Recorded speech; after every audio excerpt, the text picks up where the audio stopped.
에베소 6장 10절부터 14절 같이 읽겠습니다. 끝으로 너희가 주 안에서와 그 힘의 능력으로 강건하여지고 마귀의 관계를 능히 대적하기 위하여 하나님의 전신갑주를 입으라. 우리의 씨름은 혈과 육을 상대하는 것이 아니요 통치자들과 권세들과 이 어둠의 세상 주관자들과 하늘에 있는 악한 영들을 상대함이라. 그러므로 하나님의 전신갑주를 취하라. 이는 악한 날에 너희가 능히 대적하고 모든 일을 행한 후에 서기 위함이라. 그런즉 서서 진리로 너희 허리띠를 띠고 의의 호심경을 붙이고. 여기까지 말씀드리겠습니다. 에베소 전체를 보면은 지상교회에 대해서 얘기를 하고, 동시에 사실은 이 지상교회에 하나님께서 우리에게 은혜를 어떻게 주시느냐, 하나님께서 내가 너를 끝까지 지켜주겠다. 그래서 오늘 여기 전신갑주를 취하라 하는 것이 하나님으로부터 나오는 전신갑주를 얘기합니다. 그래서 우리 교회가 사실은 지금 우리 많은 교회들이 있지만 교회는 딱 하나죠. 예수 그리스도를 믿는 그 믿음의 모임이 바로 교회입니다. 그것이 바로 지상교회면서 동시에 하나님의 나라의 영원한 교회인데, 이 교회가 우리가 두 가지 교회가 있는 거예요. 지상교회와 영원한 교회. 지상교회에 여러분들 지상교회라는 게 있는데, 지상교회는 아직까지 우리가 잘 많이 배웠듯이 이미 구원을 받았지만 아직은 우리가 온전한 하나님의 나라로 성화되지 않은 그런 교회이죠. 그렇기 때문에 지상교회는 항상 문제가 있기 마련입니다. 싸우기도 하고 다투기도 하고 문제가 늘 생겨나요. 그런데 이 지상교회를 그 문제투성이로만 봐서는 안 된다고 얘기를 드렸죠. 왜냐하면 우리의 진짜 신앙의 실체는 이 천상에 있는 교회이기 때문에 천상교회입니다. 천상교회와 지상교회가 나오는 그 성경이 바로 계시록이죠. 계시록 2장하고 3장까지는 뭐가 나오냐면 이 지상의 교회가 나오잖아요. 그래서 지상의 대표적인 7교회가 나오는 거고요. 그리고 계시록 4장 5장에는 이 천상의 교회 예배가 바로 나오죠. 그래서 우리는 이 두 가지 실존을 같이 가지고 있습니다. 세상에 살지만 우리의 본향은 바로 하나님의 나라에 있다 라고 사는 게 바로 교회예요. 그러니까 세상 사람들과 반대가 되는 거죠. 오늘 찬양도 했지만 세상에 있는 사람들은 하나님을 알지 못하기 때문에 이 땅에 고난이 오거나 아픔이 오거나 질병이 오거나 어떤 문제가 왔을 때 왜 나만 겪는 고난이냐고 슬퍼하며 울며 불평불만하고 좌절하고 낭망하다가 그냥 살아갑니다. 그러나 우리에게도 똑같이 낭망은 오지만 아픔과 슬픔은 옵니다. 죽음도 우리를 피해갈 수는 없어요. 우리도 다 죽잖아요. 그러나 우리의 본향은 어디냐? 하나님 나라, 온전한 나라에 있다라는 거예요. 우리가 집 떠나면 고생이잖아요. 집 떠나면 좋지만 여행을 하다 보면은 집이 가고 싶어요. 아무리 좋은 호텔이라도 자기 집이 아니기 때문에 가고 싶어 하는 것처럼 우리의 실존이 지금 이 땅에서 아무리 우리가 잘 살든 못 살든 다른 사람의 칭찬을 받든 사랑을 받든 아니면 다른 사람에게 핍박을 받든 조롱을 받든 상관없이 우리의 이 땅이 본향이 아니라 진짜 우리의 집은 바로 하나님 나라에 있다. 이 두 가지 이 실존을 가지고 우리는 살아가고 있다는 겁니다. 그래서 오늘 에베소서도 그 실존에 대해서 계속 얘기를 하고 있어요. 그런데 사탄은 우리의 실존을 어디에만 머물게 하느냐? 이 땅에만 머물게 하는 거예요. 이 땅에서만 잘 살고 잘 먹고 그렇게 하고 죽어 하는 게 바로 사탄 마귀예요. 그래서 예수 그리스도께서 유대 광야에서 시험을 받았죠. 어떻게 시험을 받습니까? 사탄의 시험을 받잖아요. 사탄의 시험을 받을 때 야, 너 죽지 말고 이 땅에서 왕이 돼야 하는 거잖아요. 본질은. 왕이 돼. 이 땅에서 죽으면 안 되니까. 예수 그리스도께서는 우리를 위해서 대속물로 죽으시고 우리의 구원을 위해서 오신 거잖아요. 근데 사탄은 그것을 막기 위한 거죠. 그러니까 예수 그리스도가 죽으면 안 되고 이 땅에 왕으로 머물다가 가야 되는 거예요. 사탄은. 그러니까 우리가 예수 그리스도를 어떤 예수 그리스도를 믿느냐? 우리가 원하는 조건과 원하는 것들을 들어주는 그런 예수 그리스도, 그런 예수 그리스도를 믿는다면은 바로 사탄의 유혹에 빠진 것이 되버리죠. 왜냐하면 사탄이 원하는 것과 우리의 원하는 것이 같기 때문이에요. 그러나 그런 것들을 통해서 우리에게 보여지는 것뿐만 아니라 보여지지 않는 하나님의 나라로 우리를 인도하게 한 것이 바로 출애굽 사건이고, 실제적 역사적인 출애굽뿐만 아니라 하나님께서 우리를 구원하신 것이 바로 신앙적 영적인 출애굽이라는 것입니다.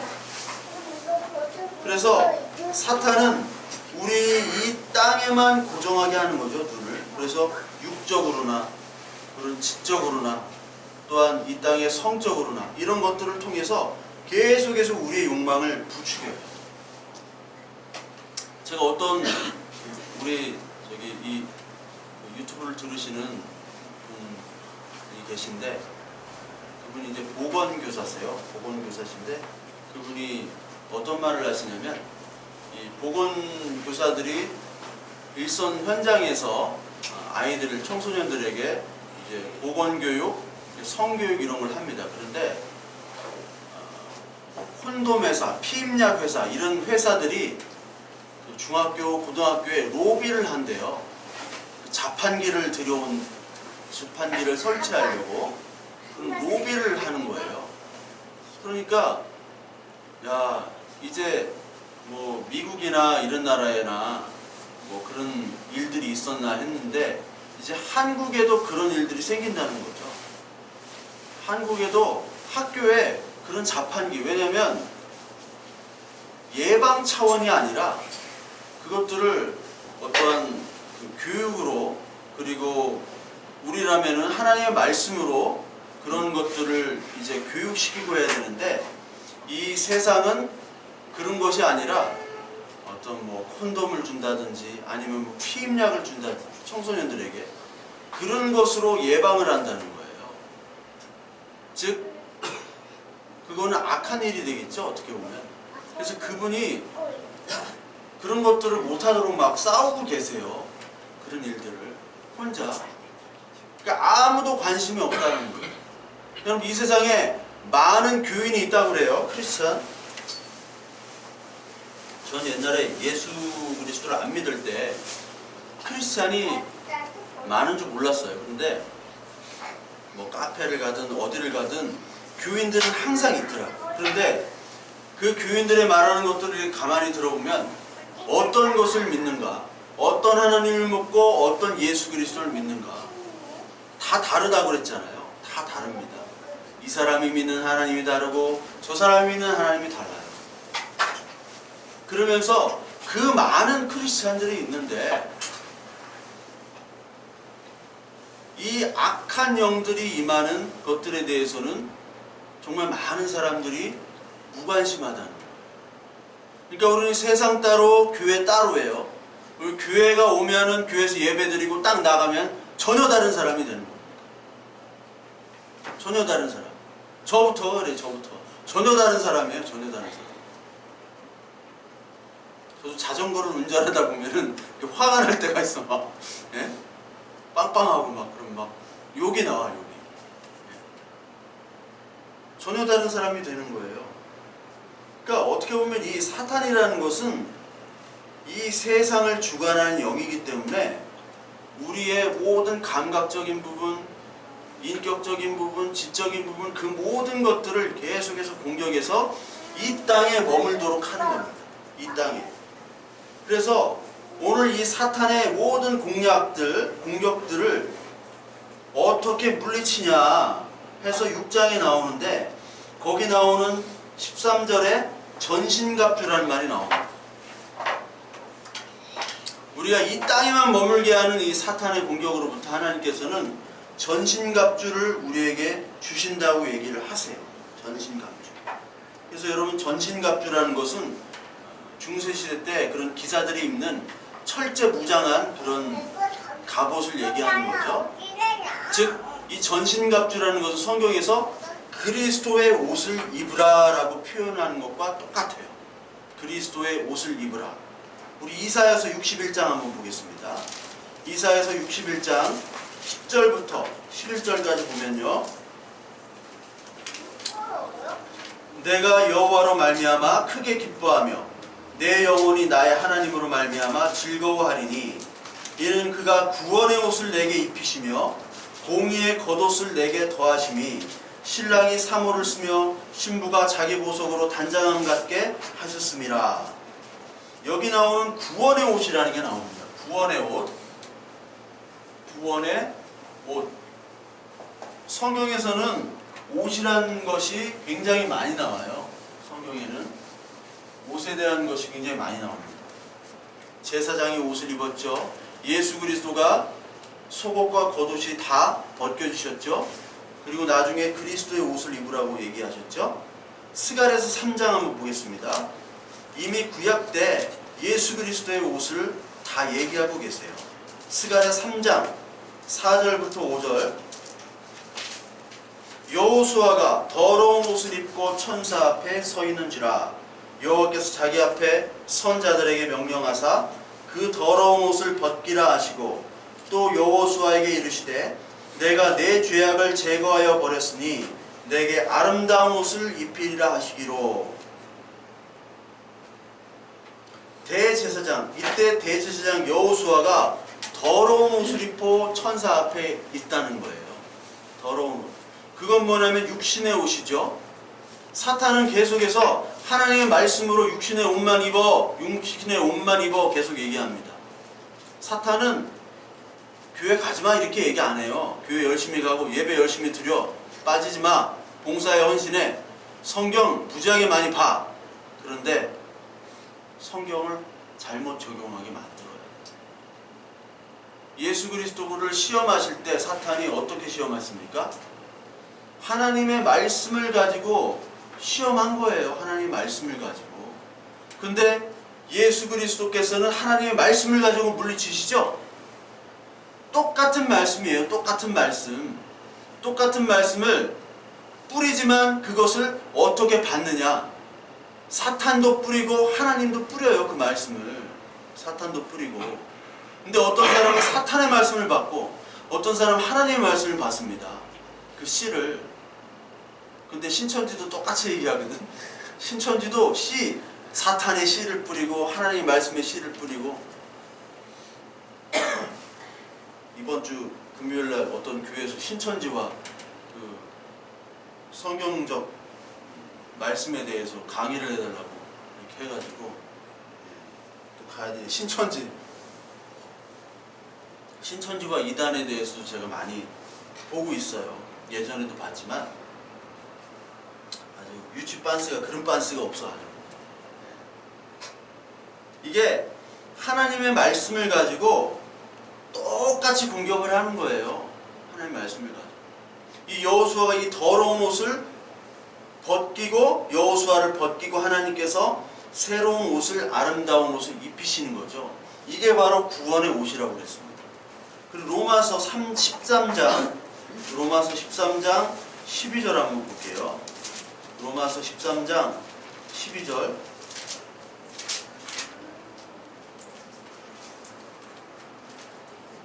밤이 깊고 낮이 가까웠으니 그러므로 우리가 어둠의 일을 벗고 빛의 갑옷을 입자. 이게 전신갑주죠. 낮에와 같이 단정히 행하고 방탕하거나 술 취하지 말며 음란하거나 호색하지 말며 다투거나 시기하지 말고 오직 주 예수 그리스도로 옷 입고 정욕을 위하여 육신의 일을 도모하지 말라. 어제가 토요일 아니에요. 토요일. 또 엊그저께 금요일. 불토, 불금. 우리 교회도 청년들이 오늘 추워서 안 나왔는지 불토와 불금을 즐겨서 안 나왔는지 모르지만 이 세상의 일들은 다 방탕하고 술 취하고 음란하고 호색하고 이런 것들이란 말이에요. 그것들로부터 벗고 빛의 갑옷을 입자. 예수 그리스도의 옷을 입으라라고 얘기하는 겁니다.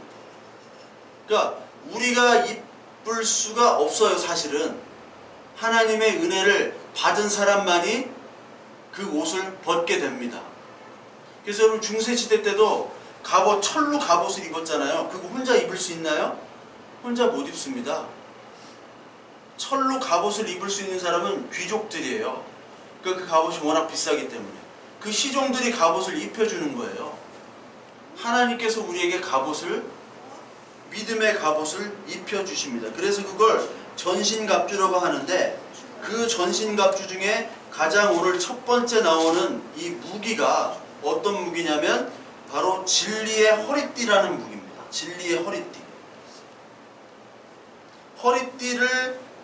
진리를 허리띠에다가 비교를 했습니다. 그래서 허리띠라는 것은 어떤 일을 준비하는 것이죠. 역도 선수들이 허리띠를 매지 않으면 역도를 할 수가 없어요. 힘을 딱 바짝 쥐고 일단 시작을 한다, 출발한다는 의미가 바로 허리띠란 얘기예요. 그래서 허리띠를 졸라맨다 이런 얘기를 하잖아요. 그 진리의 허리띠가 먼저 최고의 무기가 됩니다. 즉 하나님께서 오늘 우리에게 주시는 무기, 그 사탄이 이 땅에만 머물게 할 때 우리에게 주시는 바로 무기가 바로 진리라는 겁니다. 진리. 그래서 여러분 진리라는 거를 많은 사람들이 얘기를 하고 우리도 얘기를 하지만 바른 진리, 바른 복음이 없이는 사탄의 공격에 첫 번째로 무너진다는 거예요. 그래서 가장 중요한 게 바로 진리입니다. 그래서 여러분 볼링 하실 때, 볼링할 때 어떻게 볼링을 해요? 스트라이크를 치려면 1, 3번 중간에 들어가야 되잖아요. 그걸 킹핀이라고 그러는 거예요. 킹핀을 맞추지 못하면 쓰러뜨리지 못합니다. 그러니까 신앙의 가장 큰 킹핀은 바로 진리예요. 진리. 근데 모든 사람들이 다 진리를 얘기해요. 신천지도 얘기하고 하나님의 교회 저 장길자도 얘기하고, 안상홍이 남편이 죽었으니까 자기가 이제 교주죠. 그리고 통일교도 얘기하고 다 진리래요. 여호와의 증인이 진리래요. 제가 예전에 막 전도하고 이렇게 한 분이 있는데 그분이 조금 재력이 있어요. 근데 그분이 하나님의 은혜를 받고 싶다고 많이 얘기하셨는데 교회를 가면 하나님의 은혜가 없는 것 같아요. 근데 이분이 어떻게 보면 굉장히 그런 하나님의 은혜를 사모했는데 불구하고 여기에 어떤 사람이 침투했냐면 여호와의 증인이 딱 왔어요. 근데 여호와의 증인은요, 여러분, 우리처럼 삶이 좀 이중적이지 않아요. 여호와의 증인은 삶이 깨끗해요. 몰몬교 여호와의 증인, 이런 사람들 삶은 본받을만 합니다. 본받을만 해요. 그 몰몬교 같은 친구들은 여러분 많이 다니잖아요. 미국 애들 얼마나 착해요. 내가 요구한 것들 다 들어주는 게 걔네들이에요. 그냥 전도하는 애들 되게 착해요. 한국말도 잘하고. 제가 몰몬교 애들을 좀 많이 따라다녔어요. 예전에 영어 배운다고, 영어를 가르쳐 주겠다고 그래가지고. 걔는 한국말을 1년 안에 마스터를 해요. 머리도 되게 좋아요. 콜라도 안 마셔요. 커피도 안 마셔요. 그래서 몰몬교가 갖고 그 본부가 있는 그 유타에 있는 솔트레이크 시티가 미국의 범죄율 최저입니다. 범죄가 없는 도시예요. 솔트레이크 시티가. 몰몬교들 때문에.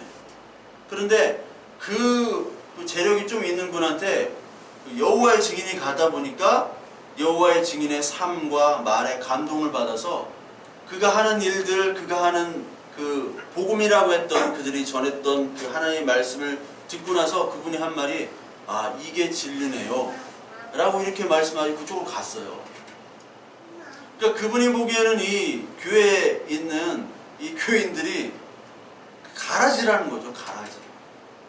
말도 다르고 행동도 다르고, 그렇다고 하나님의 말씀을 전하는 것도 아니고. 여러분 이단이라고 하는 데는 얼마나 하나님의 말씀을 많이 얘기해요. 신천지는 딱 두 개 얘기해요. 두 개. 비유풀이랑 계시록만 얘기해요. 다른 건 얘기하지도 않아요. 뭐 창세기 어쩌면 얘기 안 해요. 근데 일반 교회에서 하질 않으니까 다 그쪽으로 가잖아요. 그러니까 진리가 뭐냐? 이게 가장 중요한 거예요. 우리가 진리가 뭐냐 과연. 그래서 우리의 무기는 바로 이 하나님의 말씀을 아는 것이 바로 무기인데, 이 무기가 왜 하나님의 말씀을 아는 무기가 되냐면, 우리의 전쟁은 혈과 육으로 하는 전쟁이 아니라고 그랬죠. 오늘 성경 말씀 봅시다. 그 6장 에베소 6장 12절에 우리의 씨름은 혈과 육을 상대하는 것이 아니다.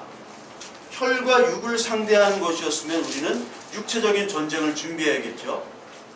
그래서 신명기 17장 14절에 왕이 금해야 할 세 가지가 있습니다. 왕이 금해야 할 세 가지. 첫 번째가 병마예요. 병마를 많이 갖지 말아라. 두 번째가 아내를 많이 갖지 말아라. 그리고 세 번째가 뭐죠?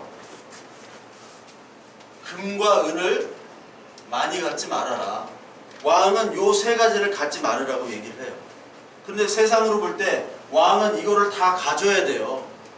여기 나오는 아내는 다른 나라와의 어떤 관계입니다. 많은 다른 나라의 어떤 공주들과 결혼을 해야지만이 다른 나라로부터 침입으로부터 보호를 할 수 있습니다. 그래서 요 세 가지를 갖지 말라고 그랬는데, 하나님은 세상은 요 세 가지를 가져야지 왕이라고 부를 수 있잖아요. 아니 싸우는데 병사와 말이 없으면 어떻게 싸웁니까? 근데 하나님은 구약시대 때 이미 이것들을 금하셨어요. 왜? 이것은 하나님의 전쟁이 아니기 때문에. 하나님께서 이 가나안 땅을 차지하고 점령하실 때 이 싸움은 누구라 싸움이라고 그랬어요? 네 싸움이라고 그랬습니까? 내 싸움이라고 그랬습니까? 나의 싸움, 여호와의 싸움이라고 그랬잖아요. 이 싸움은 네가 싸우는 싸움이 아니야. 여호와의 싸움이야. 그래서 여리고성을 점령할 때, 우리가 이제 여리고성을 점령하잖아요. 점령할 때 여리고성을 점령하기 전에 머물렀던 곳이 길갈이라는 곳입니다. 길갈. 근데 그 길갈에서 어떤 일을 행하냐면 할례를 행했어요. 너희들은 이제 하나님의 백성이야. 그러면서 그 생식기를 잘라버리는 겁니다. 그 껍질을. 그것은 뭐냐면 너희의 생명은 너한테 있는 것이 아니라 나한테 있는 거야. 이게 야곱의 환도뼈와 똑같은 거예요. 너의 힘으로 전쟁하는 것이 아니야. 나의 힘으로 전쟁하는 것이야. 너희가 할 일은 바로 거룩이야. 그래서 하나님 여호와의 전쟁은 거룩함으로, 너희들이 진리 안에서 거룩함으로 너희들이 전쟁을 하는 거라고 오늘 말씀을 하고 계시는 거예요. 그래서 혈과 육의 싸움이 아니기 때문에 우리는 혈과 육이 아닌 진리의 싸움을 싸워야 되죠. 그런데 예전에는 노예와 가난한 자들이 초대 교회였기 때문에, 근데 이제 교회가 영향력을 갖자 전도도 많이 되고 사람도 많이 오고, 절에는 그렇게 잘 사는 분들이 별로 없습니다. 뭐 부자도 있겠지만 국회의원이나 아니면 뭐 기업 뭐 재벌들이나 다 보면은 개신교 쪽에 가장 많이 포진해 있어요.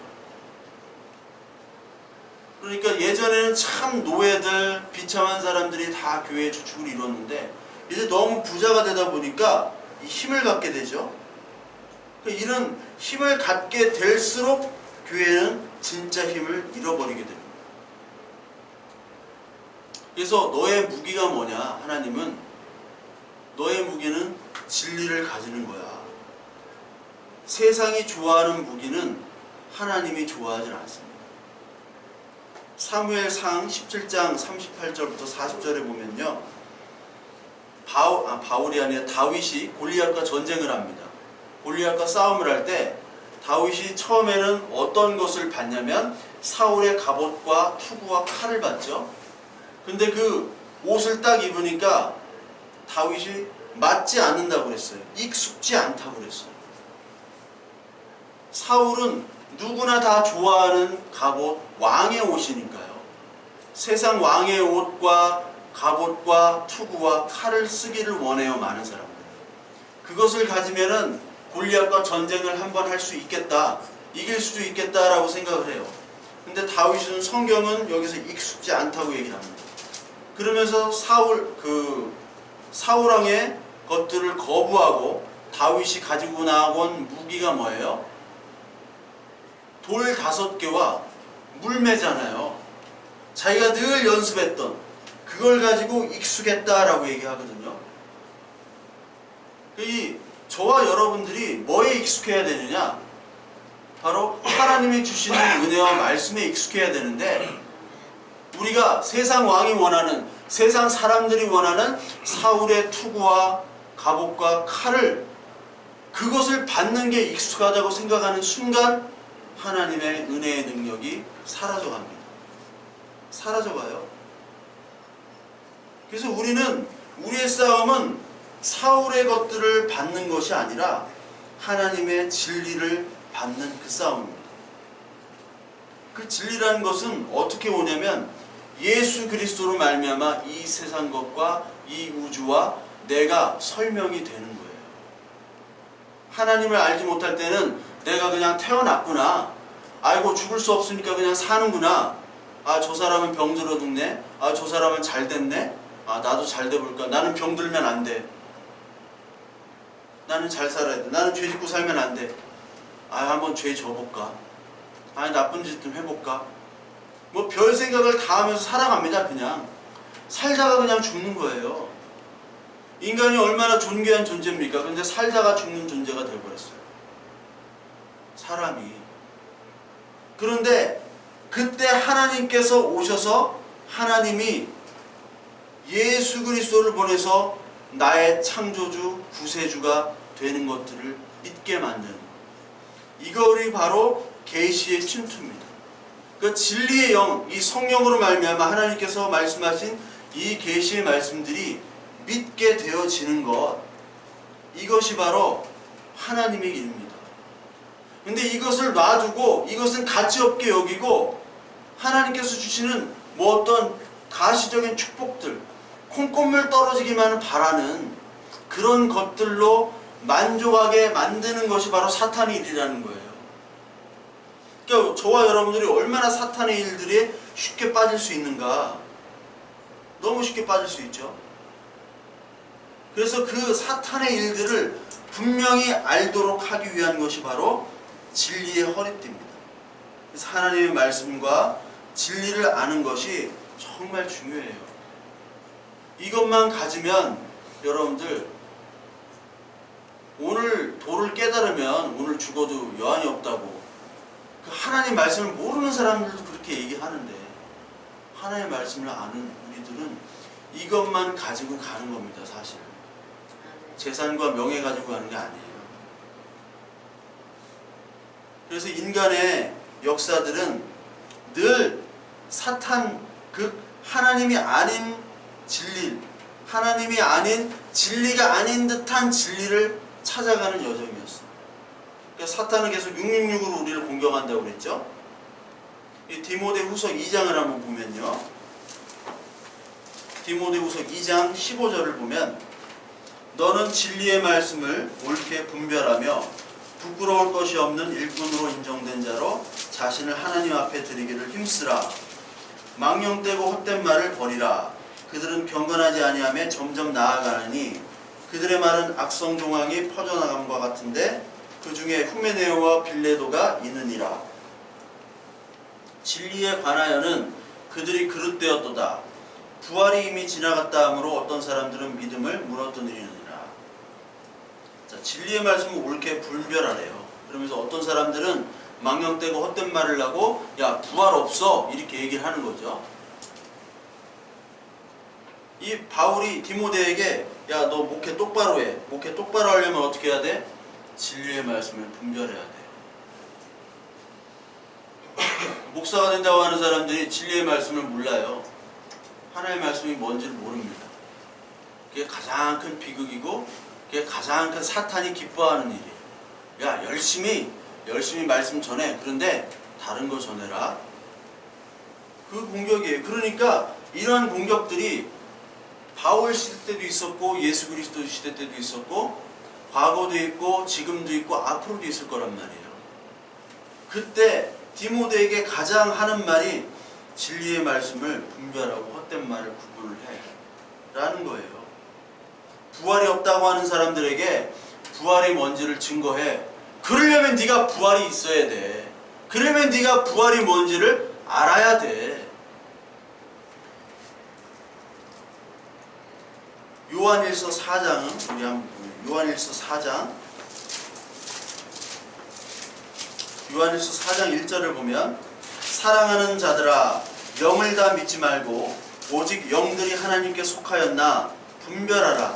많은 거짓 선지자가 세상에 나왔습니다. 많은 거짓 선지자가 세상에 나왔죠. 영들이 많이 있다고 그래요. 어떤 분들은 막 자기가 방언을 하니까 이 방언이 진짜 방언인지 귀신 방언인지 뭐 알아본다고 또 이상한 여자한테 가가지고 또 점검을 받아요. 예, 그런 것들이 많이 있습니다, 교회에. 그래서 그 사람이 야 이거는 좋은 방언이야 하면 아 그런가 보다 하고, 이거는 귀신 방언이야 하면 아 귀신 방언인가? 그러니까 서로 귀신 놀이를 하고 있어요. 귀신 놀이. 그러니까 서로 귀신이 들린 거예요. 서로 귀신이 들렸는데 귀신이 뭔지를 몰라요. 왜? 진리가 없기 때문에. 진리의 영이 없으면은 계속해서 귀신 놀이를 하고 자신의 경험, 자신의 능력, 그리고 세상의 어리석은 정보를 가지고 계속해서 그게 하나님인 줄 알고 거기를 따라가는 겁니다. 성경에서는 정신 차리라는 거예요. 헛된 소리 하지 말고 헛된 말 하지 말라는 거예요. 갈라디아서 1장 6절에 보면 다른 복음을 얻나니 다른 복음을 전하는 자는 저주를 받는다고 얘기했잖아요. 이 세상에 많은 사람들이 있지만 그 많은 사람들 중에 진짜 복음이 있고 가짜 복음이 있다는 거예요. 이 세상 역사도 진짜 복음이 아닌 가짜 복음으로 계속 갔어요. 그래서 제가 18세기 계몽시대, 17세기, 18세기 계몽시대 때 과학혁명이 일어난 다음에는 과학이 뭐를 판별을 했냐면 성경 말씀이 거짓이라는 것으로 증명되도록 과학이 이용이 됐잖아요. 그래서 과학 발달할 때는 자유주의 신학이 왔어요. 자유주의 신학이라는 것은 이 성경 말씀에 있는 그 비과학적인 요소들 있죠. 죽었다가 살아난 사람, 뭐 오병이의 기적, 뭐 홍해가 갈라지고 이런 것들은 다 거부하는 거예요. 그럼 뭐만 하면은 율법과 도덕과 뭐 그런 것만 남죠. 그래서 좋은 책이에요. 그냥 좋은 책. 교양 서적으로 남게 하는 게 바로 자유주의 신학이죠. 또 진화론이 되니까 진화신학, 과정신학, 생태신학 이런 게 나왔어요. 이게 뭐냐면 하나님이 진화와 빅뱅 이런 것들을 통해서 하나님께 계속해서 변화하는 신이에요. 하나님이 불변하는 영원한 신이 아니라 변화하는 신이자 우리와 함께 상의해가지고 우리의 요건들, 조건들을 들어주시고, 그리고 하나님의 언약이 아니라 우리가 원하는 방향으로 하나님을 만들어가는 게 바로 진화신학입니다. 그리고 마르크스주의가 나오니까 해방신학이 나왔죠. 해방신학. 남미 가면 다 해방신학이에요. 남미 가면. 그리고 실존신학 이런 것들이 계속 유행이 돼가지고 나오는 거예요. 인간 철학이 플러스되면서. 요즘에 유행어 있죠. 뭐 가지아. 가지아가 뭐야? 가지아. 네? 실화냐? 이게 뭐 한 달도 못 갔어. 한국은요 한 달이 못 가요. 모든 유행이. 응? 못 간다고 전해라. 그분 뭐 오래 갈 줄 알았는데 한 달도 못 갔어. 그걸 가지고 많은 정당들이 뭐 총선 때 그 총선 그 주제곡으로 쓴다고 했는데 그때 값 비쌀 때 팔았어야 되는데 저작권을. 지금 뭐 유행이 없잖아요. 그러니까 이 복음, 불변한 복음이 유행으로 돼버렸단 말이에요. 유행으로. 그게 거짓 선지자의 역할입니다. 거짓 선지자. 그러니까 하나님께서는 사실은 이 거짓 선지자를 누가 보내겠어요? 하나님이 보내는 거예요. 하나님이 거짓 선지자를 보내는 나쁜 분인가요? 왜 거짓 선지자를 보내겠어요? 데살로니가 후서 2장에 나옵니다. 데살로니가 후서 2장 7절에 불법의 비밀이 이미 활동하였으나 지금은 그것을 막는 자가 있어 그 중에서 옮겨질 때까지 하리라. 그때 불법한 자가 나타나리니 주 예수께서 그 입의 기운으로 그를 죽이시고 강림하여 나타나심으로 패하시리라. 악한 자의 나타남은 사탄의 활동을 따라 모든 능력과 표적과 거짓 기적과 불의의 모든 속임으로 멸망하는 자들에게 있으리니 이는 그들이 진리의 사랑을 받지 아니하여 구원함을 받지 못함이라. 이러므로 하나님이 미혹의 역사를 그들에게 보내사 거짓 것을 믿게 하심은 진리를 믿지 않고 불의를 좋아하는 모든 자로 하여금 심판을 받게 하려 하심이라. 거짓 선지자 누가 보낸다고 그랬어요? 이 성경에? 하나님이 보내는 거예요. 하나님이 이 교회에 거짓 선지자를 보냅니다. 왜요? 하나님의 심판입니다. 이거 제가 하나님이 보낸다고 한 게 아니에요. 하나님이 계시로 보낸 거예요. 여기 말씀에 이 하나님이 진짜 복음이 아닌 다른 복음을 따르는 그런 하나님의 자녀가 아닌 자들을 판별하기 위해서 거짓 선지자를 보내는 거예요. 그 거짓 선지자의 말에 따라가는 사람들은 하나님이 택한 사람이 아닙니다. 신자처럼 보여요. 오늘 지금도 많은 사람들이 예배를 드리고 있지만 신자와 신자가 아닌 자가 있어요. 신자와 배신자가 있단 말이에요. 하나님께서 주시는 은혜가 아닌 다른 것만 취하려고 하고 단물 쪽쪽 빨아먹고 나아가려고 하는 그런 사람들이 있단 말이죠. 그런 사람들을 위해서 하나님은 거짓 선지자를 보냅니다. 거짓 목사를 보내요. 같이 멸망하게 만드는 거예요. 여러분 민수기 14장에 사건 중에 가데스 바네아라고 있죠? 가데스 바네아.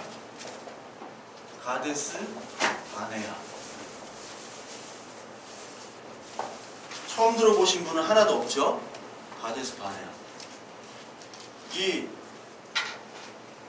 여기가 이스라엘인데 여기가 사해국 갈릴리잖아요. 근데 여기 근처가 가데스 바네아예요. 여기서 정탐꾼들이 12명이 왔죠. 12명이 정탐꾼들이 보고를 해요. 그 중에 이 땅을 정복할 수 있다라고 정탐 보고를 한 사람이 누굽니까? 2명? 예?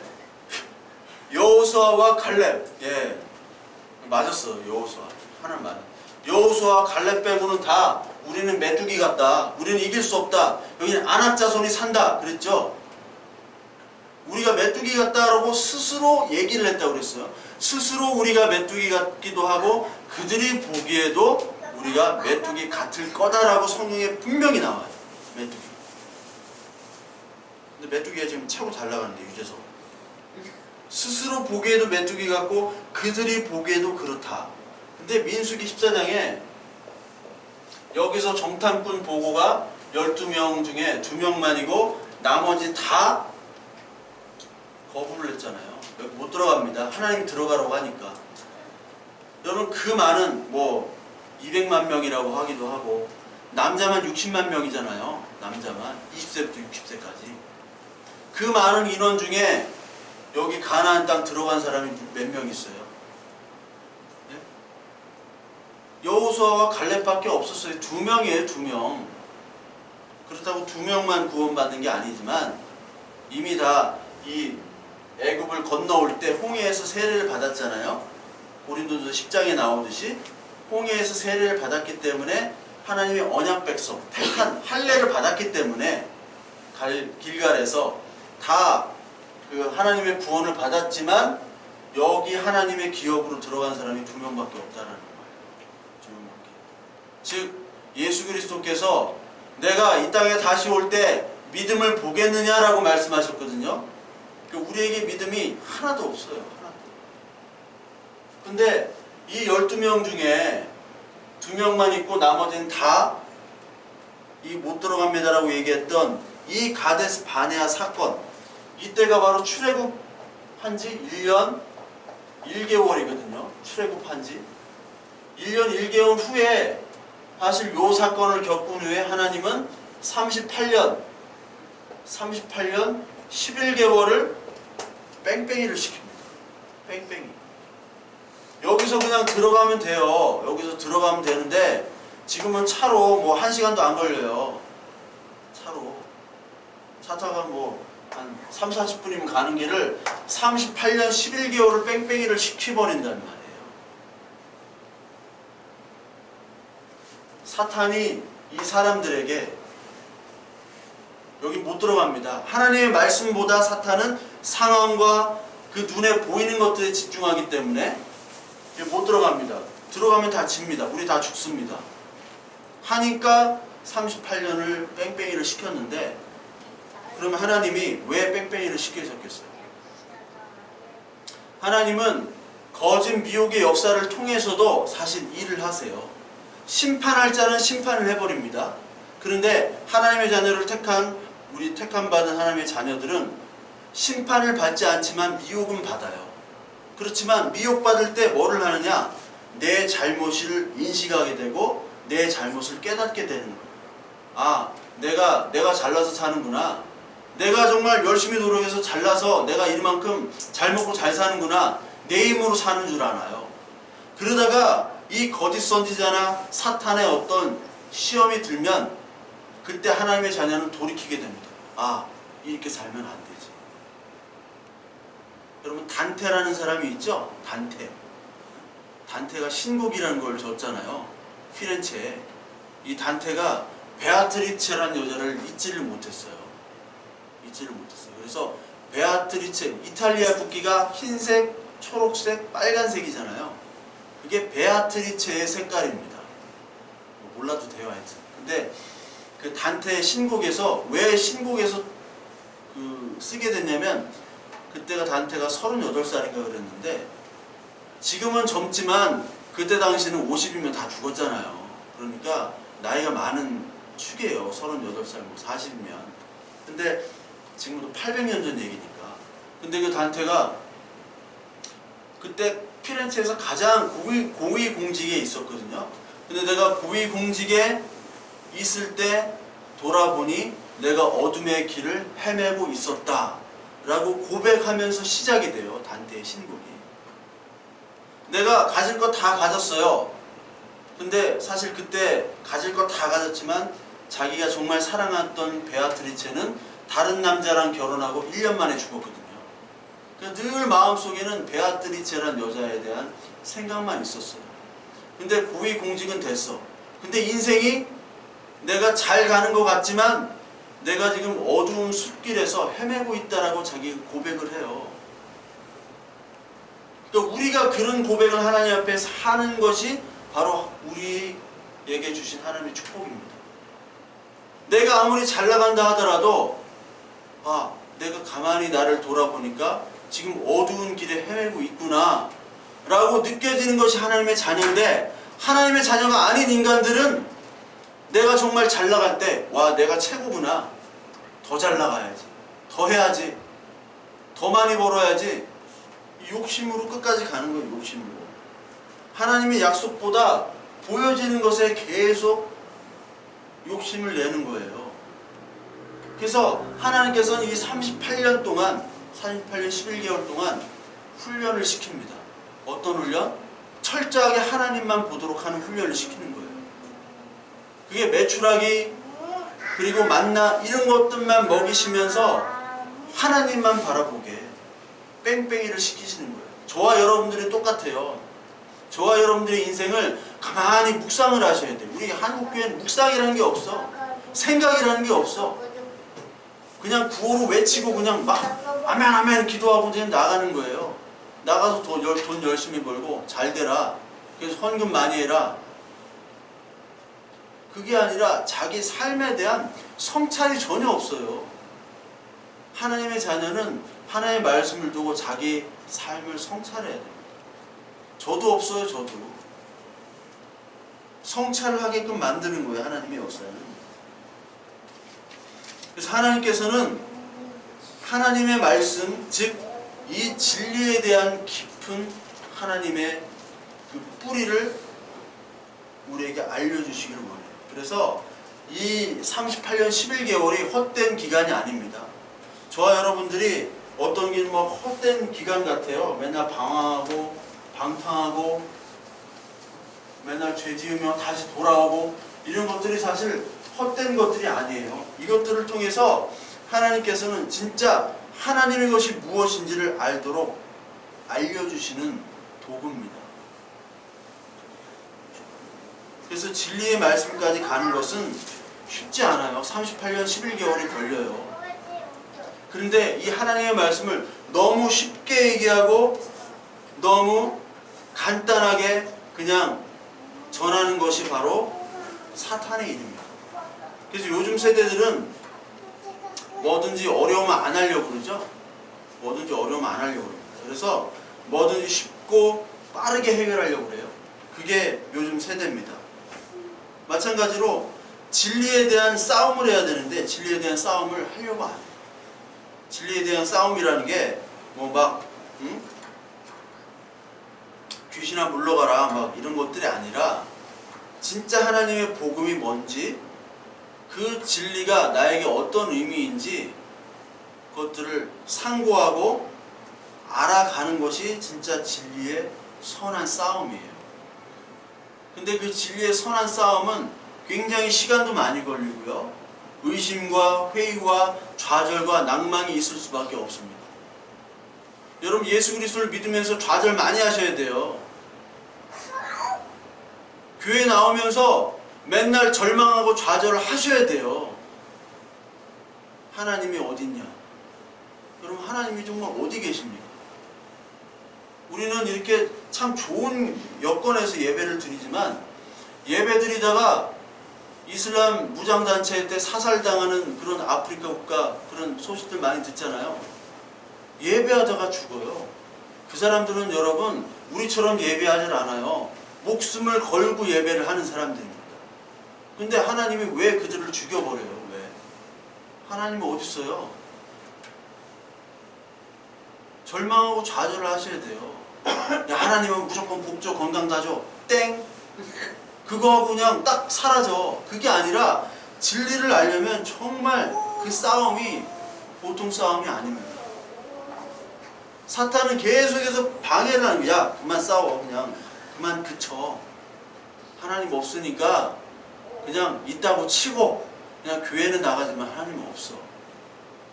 그렇게 계속해서 우리에게 유혹을 하는 거예요. 여러분 단지파라고 아시죠? 단지파. 단지파가 요한계시록 7장에 보면은 두 지파가 사라져요. 사라집니다. 빠집니다. 두 지파가. 이 두 지파가 어떤 지파냐면 어떤 지파겠어요? 맞추시는 분은 진짜 제가 1년간 뭘 해드릴게요. 네. 맞추시는 분. 두 지파가 12지파 여러분 아세요? 모르죠? 두 지파가 빠져요. 두 지파가 단지파. 그리고 레위 지파가 빠진다고? 아니, 계시록. 레위 지파 들고 에브라임 지파. 에브라임 지파. 원래 여기 12지파에는 뭐가 빠지면 레위 지파랑 누가 빠집니까? 요셉 지파가 빠지죠. 요셉 지파. 요셉의 아들이 누구입니까? 첫째 아들이 므낫세고 둘째 아들이 에브라임이잖아요. 하나님이 요셉은 뺐어요. 그런데 므낫세와 에브라임을 집어넣었어요. 이거 설명을 드렸죠. 수요일날 계시록 강의 때 설명을 드려가지고 여러분들 안 나오시죠? 네. 왜 이렇게 되냐면 요셉은 예수 그리스도를 상징하는 거예요. 그렇죠? 애굽으로 왔잖아요. 그 이스라엘 가족들을 구원하기 위해 애굽으로 온 사람이에요. 그리고 갇히고 대신 죽은 걸로 묘사가 되는 거예요. 죽은 자녀잖아요. 이미 죽었다고 야곱에게는 죽어진 없어진 자녀잖아요. 다시 만났지만 왜 죽었어요? 이스라엘을 위해서 죽었어요. 그런데 므낫세와 에브라임, 요셉이 어떤 여자랑 결혼했습니까? 이스라엘 여자랑 결혼했어요? 애굽 여자랑 결혼했어요? 애굽 여자랑 결혼했어요. 이방인과의 결혼을 통해서 하나님의 자녀를 낳은 거예요. 즉 예수 그리스도가 우리를 위해 죽으심으로 우리가 이방인의 애굽 사람이었단 말이에요. 사탄의 종이었단 말이야. 사탄의 자녀였던 우리가 하나님의 자녀가 된 것처럼 이 두 명을 12지파 영원한 기업에다가 넣은 거예요. 이 신앙적인 의미가 여기에 있습니다. 그 레위 지파는 말씀 가르치는 지파이기 때문에 빠지고 이 두 지파, 이 두 개가 나온 거예요. 하나님이 레위 지파 말씀을 가르치잖아요. 우리에게. 요셉 우리를 위해서 대신 죽으시잖아요. 그리고 우리를 여기다가 넣은 거예요. 그런데 이 단지파라는 놈들이 기업을 받았는데 그 단지파 가니까 안악자손 큰 자손들이 있어요. 아니 우리만 왜 이런 그지같은 땅 줘? 그거죠. 12지파를 땅을 나눠줬는데 나한테만 안 좋은 땅을 주신 거예요. 어떻게 보면 하나님 불공평해. 그래가지고 이 단지파가 어디로 갔냐면, 단지파가 원래 그 이스라엘 지도에서 쪽 해안가, 블레셋들이 자리 잡은 해안가, 그러니까 사무엘상 쪽에 나오는 그런 블레셋이 자리 잡은 좀 남쪽이었어요. 그런데 어디로 가냐면 저 맨 위쪽 라이스란 지역, 즉 맨 위쪽 헬몬산, 지금의 또 레바논 쪽 그쪽 위에 간 거예요. 그러니까 신약성경에서는 가이사라 빌립보라는 지역입니다. 신약성경. 그러니까 베드로가 마태복음 16장에서 가이사라 빌립보에서 예수 그리스도를 주님으로 고백을 했죠. 그 가이사라 빌립보 지역이 바로 단 지역이에요. 근데 라이스라는 지역이었거든 원래 이름이. 그 라이스로 가가지고 그 사람들을 몰아내고 거기에 정착을 한 거예요.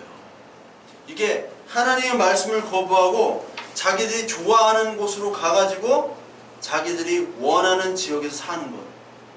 그랬기 때문에 이 단지파가 사라집니다. 하나님의 기업을 거부했기 때문에. 쉽게 살려고 하는 거예요. 싸움을 안 하고. 교회가 전도를 하려면 말씀을 알아야 되는데 그냥 쪽지 나눠줘요. 우리 교회 주차장 많고요. 셔틀버스 운행되고요. 점심 제공에다가 상품권도 있고요. 뭐 막 행사도 많아요. 그럼 땡. 여러분 전도라는 거는 하나님 말씀을 전해야 됩니다. 그러면 그 전도하는 사람들이 하나님 말씀을 목사만큼 알아야 되는데 목사도 관심이 없어. 사람들도 다 관심이 없어요. 그럼 이게 단지파가 되어버리는 거예요. 단지파가. 그러니까 젊은 세대들은 이런 싸움을 싸우기에 굉장히 힘듭니다. 그러니까 그들에 맞게 감각적으로 이렇게 하는 거예요. 이게 전도인지 선동인지, 이게 설교인지 선동인지 구분을 못하게 되는 거죠. 그러니까 진리라는 것은 이 깊은 싸움을 해야 됩니다. 말씀의 싸움을 해야 되고, 그래서 목사님들은 말씀 연구와 기도 이게 같이 이루어져야 됩니다. 그리고 이 말씀이 우리 안에 들어올 때 내가 왕이었던 그 모습들이 사라지고 이제 하나님의 말씀이 우리의 왕이고 우리를 이끌어가는 등불로 고백을 하게 되는 거죠. 그래서 여러분 이 진리의 말씀이 들어오면요 우리의 인생의 짐이 가볍게 됩니다. 저와 여러분들이 이 진리의 말씀을 통해서 해야 될 게 딱 두 가지예요. 내려놓을 것 내려놔야 됩니다. 침몰하는 배에 짐을 던져야 되잖아요. 근데 우리는 내려놓지 않을 것들을 내려놓지 못하고 있어요. 내려놔야 될 것을 내려놓지 못하는 것들이 너무 많아요. 그때 하나님의 말씀의 분별이 필요해요. 뭐를 내려놔야 되냐. 그리고 동시에 우리는 짐을 져야 돼요. 예? 예수 그리스도께서 나의 짐을 지라고 얘기했죠. 나의 짐은 그렇게 무겁지 않아. 수고하고 무거운 짐진 자들아 다 내게로 와. 대신 나의 짐을 져. 세상 짐 벗어놓고. 그때 위로부터 오는 말씀의 능력이 필요하다. 진리의 능력이 필요해요. 이거를 구분하셔야 돼요. 그러니까 여러분들 많은 사람들이 없어도 될 거를 가지고 막 그거를 가지려고 하는 게 욕심이잖아요. 욕심. 그거를 위해서 열심히 막 짐을 부풀린단 말이에요. 부풀려요. 근데 그 짐을 버려야 됩니다, 여러분. 근심의 짐도 좀 버리세요. 어떤 사람들은 잘 살아요, 내가 볼 때. 근데 더 잘 살기 위해서 애쓰고 노력하고 근심을 합니다. 너무 욕심이 많아요.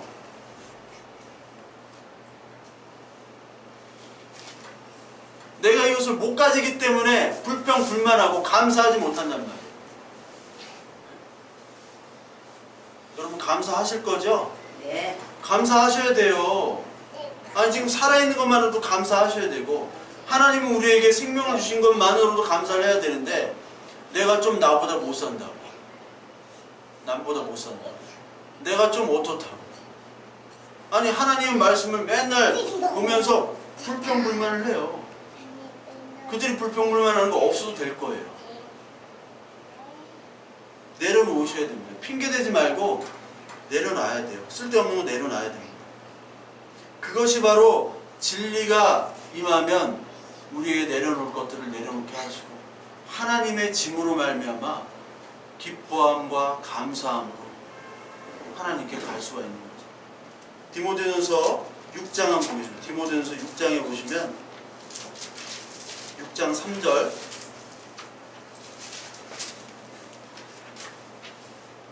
누구든지 다른 교훈을 하며 바른 말 곧 우리 주 예수 그리스도의 말씀과 경건에 관한 교훈을 따르지 아니하면 그는 교만하여 아무것도 알지 못하고 변론과 언쟁을 좋아하는 자니 이로써 투기와 분쟁과 비방과 악한 생각이 나며 마음이 부패하여지고 진리를 잃어버려 경건을 이익의 방도로 생각하는 자들의 다툼이 일어나느니라.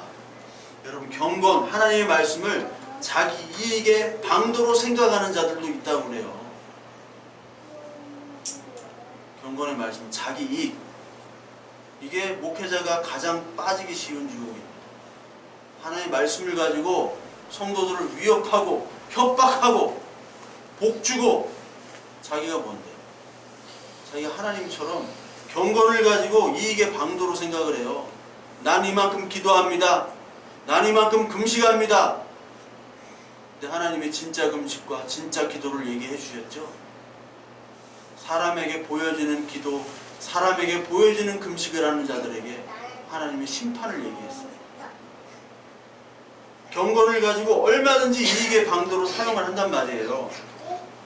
그러나 자족하는 마음이 있으면 경건은 큰 이익이 되느니라. 자족하셔야 돼요. 저도 한 명이 있던, 두 명이 있던 이 교회 한 명을 위해서 일하는 겁니다. 여러분들이 어떠한 형편이 있든지 자족하는 마음이 있어야 돼요. 그러려면 진리의 허리띠가, 진리의 말씀이 여러분들이 꽉 잡아야 돼요. 그래서 내가 버려야 될 것이 뭔가, 내가 버려야 될 재산과 내가 버려야 될 마음과 내가 버려야 될 생각들, 그것들이 되면 자족하는 마음이 생기고 그때 하나님 이제 나 하나님의 일꾼으로 살겠습니다. 목사가 되라는 얘기가 아니에요. 우리는 다 하나님의 일꾼이니까 하나님이 주시는 그 환경과 형편 가운데 감사하며 자족하는 사람이 되겠습니다 라고 생각하는 거고 고백하는 거예요. 우리가 세상에 아무것도 가지고 온 것이 없음에 또한 아무것도 가지고 가지 못하리니 우리가 먹을 것과 입을 것이 있은즉 족한 줄로 알 것이니라.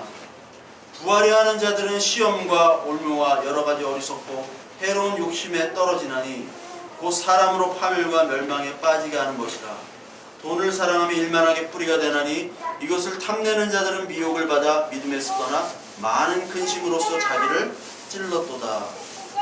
자기 힘과 자기 욕망과 자기의 돈을 추구하는 자들은 근심이 있을 수밖에 없습니다. 그들은 자기의 짐을 버릴 수가 없어요. 내려놓을 수가 없습니다. 하나님의 말씀이 들어가진 않아요. 하나님의 짐을 질 수가 없어요. 정말 행복한 사람, 정말 하나님이 기뻐하시는 사람은 내가 그냥 살다가 이제 하나님의 사명을 깨닫는 거예요. 하나님의 짐을 지고 기쁨으로 질 수 있는 사람입니다. 저와 여러분들이 이 진리의 말씀을 바로 아시고요. 그리고 진리의 말씀을 우리가 계속 알아가야 됩니다. 성경과 기도와 그리고 말씀을 통해서 계속 알아가면서 그때 하나님께서 계속 역사를 하세요. 아, 너 이거 버려야 돼. 이거 너 불평하지? 이거 감사해야 돼. 이거는 내가 쥐어지는 짐이야. 이건 네가 해야 될 거야. 하기 싫어도 네가 해야 되는 거야. 그러나 그것이 감사함과 기쁨과 가벼움으로 나오는 그런 진리의 영과 말씀이 저와 여러분들의 분명히 임할 줄로 믿습니다. 왜냐하면 저와 여러분들은 하나님의 자녀입니다. 세상 사람들이 누구와 어떻게 보자 하더라도 저와 여러분들은 하나님의 자녀예요. 못나고 못살고 가난하고 병들고 그럴 수 있습니다. 그렇지만 하나님의 자녀는 그 속에서도 하나님이 주어주시는 가벼운 짐으로 말미암아 기쁨과 감사함과 그것의 위로를 받으면서 살 수 있는 분들이에요. 저와 여러분들이 하나님의 진리로 말미암아 진리의 말씀을 쌓으면서 하나님의 말씀을 많이 보시고요. 그리고 그거 붙잡고 하나님, 내가 하나님을 정말 알기를 원합니다 라고 하면 진짜 내가 버려야 될 것을 구분하게 해주시고 그리고 하나님의 위로부터 오는 그 말씀의 능력으로 말미암아 진짜 내가 가지고 가야 할 짐들을 가지고 기쁨으로 살아갈 줄로 믿습니다.